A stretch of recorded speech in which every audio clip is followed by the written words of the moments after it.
নৌপথে ঈদযাত্রা নিয়ে আরো জানাতে সদরঘাট লঞ্চ টার্মিনাল থেকে যোগ দিচ্ছেন সহকর্মী ইজাজুর রহমান। সরাসরি চলে যাচ্ছে ইজাজের কাছে। ইজাজ, একেবারে ঈদের আগের দিন যাত্রী চাপ কেমন দেখছেন এবং সার্বিক ব্যবস্থাপনা, যাত্রীদের অভিযোগ সব মিলে কি তথ্য রয়েছে আপনার কাছে? এখন জন্ম সনদ দিয়ে খোলো বিকাশ স্টুডেন্ট অ্যাকাউন্ট, নিজের বিকাশ নিজে কর।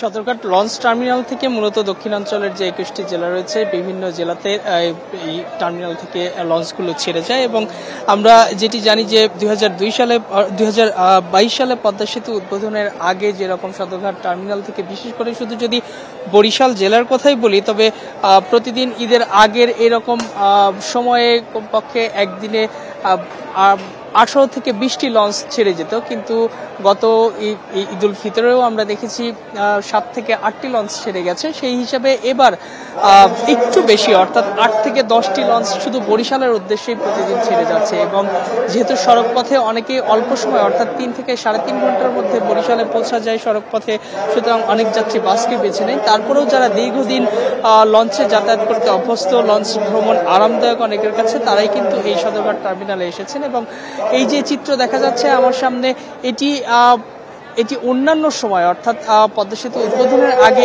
এই পন্টুনের কোথাও দাঁড়ানোর জায়গা থাকতো না, অর্থাৎ তিল ধারণের জায়গা থাকতো না, কিন্তু সেরকম চিত্র আমরা দেখতে পাচ্ছি না।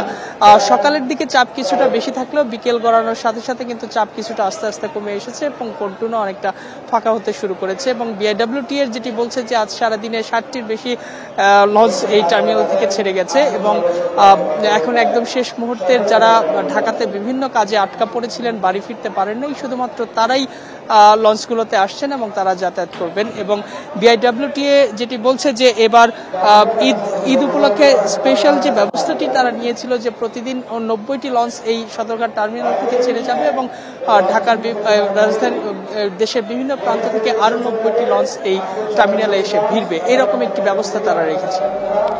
আপনাকে ধন্যবাদ এই বিষয়ে আমাদেরকে তথ্য দেওয়ার জন্য।